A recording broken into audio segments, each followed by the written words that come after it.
Podívejte, raketa funguje tak. Tady jsou ovladadílka. Tady se ukazuje, jak rychle lítáme. Tady se rychlost.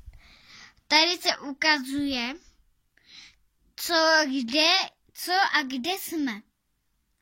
A je to velmi důležitý, protože tam je i nakreslená zem. A když tam je nakreslená zem, tak se my smíru nikdy nestratíme. To je bez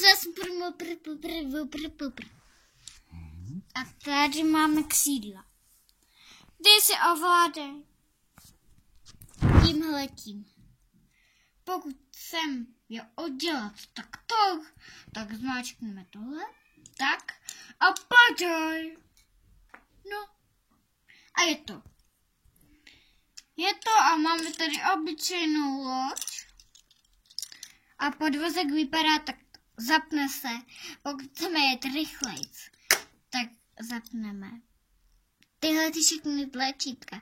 A čím víc jich zmáčkneme, tím rychlejc jedeme.